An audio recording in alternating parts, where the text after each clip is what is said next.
In this video, I'll be talking about how to prepare for a PhD interview, and I'll be going through some sample questions for you to prepare you for your PhD interview.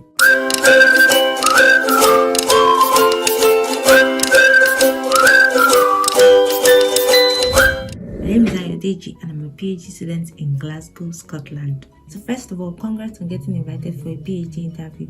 So you're most likely going to have your PhD interview virtually. So make sure that you are well prepared.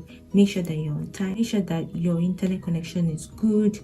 Your laptop is working well. Everything is going fine. And just breathe and drink a lot of water and be well prepared. Sleep well the night before and make sure that everything is going fine. Just be yourself. So if you want to prepare for your PhD interview, here are some of the questions that you may be asked. One popular question obviously is, tell me about yourself. So in your response to this question, you want to make sure that you're making them understand who you are as a person, what your experience is, so what you studied in your undergrad, in your masters, what you're currently working on, what your research interests are, where you see yourself in your career, and why you want to basically research the area that you expressed interest in. So make sure that you're yourself and you're saying everything just as it is and everything is in sync with what you submitted in your application. Another question you may be asked is, so why do you want to do a PhD in that particular area that you have applied to do a PhD in? So make sure that your response is robust and basically you're highlighting why you're interested in that particular research area, what work you have done in that area, what kind of papers you have read in that area. Basically show a knowledge of different things and show that you have been doing your background reading and you really know your stuff. Obviously they don't expect you to know everything because that's why you're doing a PhD. They don't expect you to know how to do research in that area. That's why you apply for a PhD. But just make sure that in your response you show a good breadth of knowledge about what work has currently been done. You've done some literature review and you're able to just discuss about what exactly is your interest in that area and what you hope to achieve by doing the PhD. And you can also highlight how your previous experiences link to the research. And that question you might be asked is, how do you go about planning your project? So now this is based on the research proposal that you have submitted. So make sure that you give a detailed response about the steps that you take, starting from the literature review to the methods and the methodologies that you will employ, that you propose that you will employ. Like I said, they don't expect you to have knowledge about everything, but show that you have given so much thought into how you actually. The question you might be asked is why you have chosen the specific university. So why do you want to do a PhD in that university? So there you might talk about research reputation, the researchers working in that area. You may talk about rankings if rankings are important, and you must also talk about the supervisors themselves and the work that they're doing. Show them that you've read their work, show them that you know what they're doing, and that is one of the reasons why you want to select the university. Another question you might be asked is about the personal characteristics that you have that make you suitable for a PhD. So here you want to highlight your strengths. You want to highlight things like your time management skills, project management skills, and if you're a good writer, you want to highlight writing because writing is a key part of the PhD journey. You're going to be writing your dissertation, you're going to write abstracts, you're going to submit conference papers.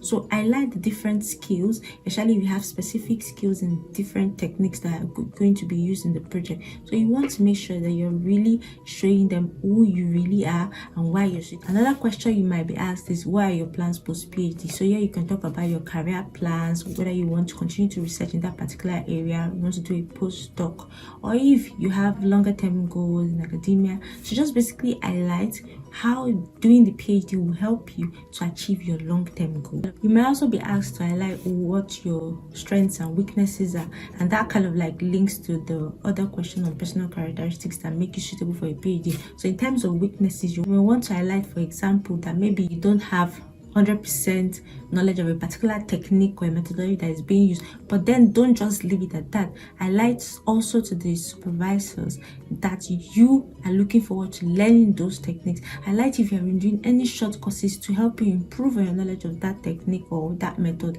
Just show that you're doing something and also show that you're willing to learn to address that gap in your knowledge. For me personally, when I got my PhD invite, the supervisor basically told me that, oh, you've been selected for an interview and that in your interview we want to talk to you about so and so specific things. So they actually highlighted things that the interview might cover. So some of the things they highlighted are they would like to discuss my research interests and my experience, why I want to undertake a PhD in the area, what personal characteristics would make me suitable for the PhD, and how I'll go about planning my project.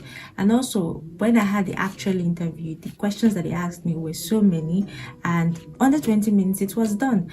And before I knew what was happening, I was offered the PhD. That's it. Some of the questions they asked me during the interview were things around my knowledge of some of the methodologies that were being used, and I was honest with them about my limited knowledge, and then talked about how I had been doing some reading and how I was looking forward to learning more. But I also made sure that I showed them that I had done my reading, I knew my stuff, at least to an extent. And then another question that was asked was about if I know the differences between a master's and a PhD. They wanted to know that I knew what work lay ahead of me, and that I knew what kind of skills I would need to do a PhD and how long it would take. And so I highlighted to them that I knew that a master's is a 1-year program. It's taught and then you do a small research project. But for a PhD, you're doing the research project over a period of years. You're trying to be an independent researcher, and basically it requires a lot of perseverance, time management skills, project management skills, and requires a lot of contribution to scholarship and knowledge and working within a research group. And that thing they touched on was how my professional experience in pharmacy will make me suitable for the research. And so for me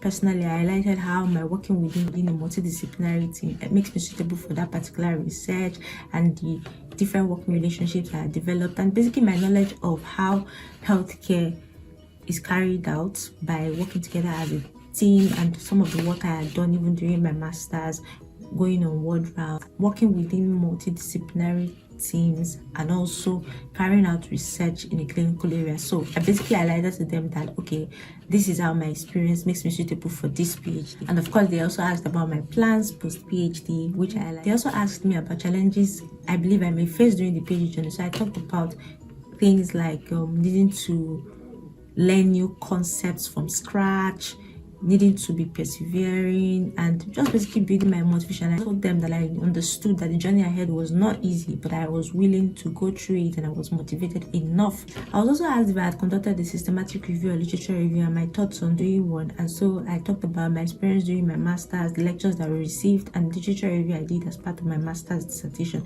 So you want to just highlight to them the different steps that you will take, and also if you have published any work before, you also want to highlight that. And so basically my interview was 20 minutes, and before I knew it, like I said, it was done. So basically just make sure that you prepare yourself, and one good tip that I have is to list out all the potential questions that you may be asked, and then write your responses to them. So I have mine here where I had all the responses to some of the questions that I practiced before my interview, and when it was time for the interview, I just went straight into it, and before I knew it, like I said, the time was done and that was it. So just make sure you're prepared, because when you're well prepared and you get right into it, you wouldn't even know when you just start talking and everything just starts flowing well. So that's it, and I wish you all the very best in your interview, and just know that you can do it. So thank you so much for watching. If you like this video, give it a thumbs up and make sure that you subscribe to my channel, and I'll see you in the next one. Thank you for watching.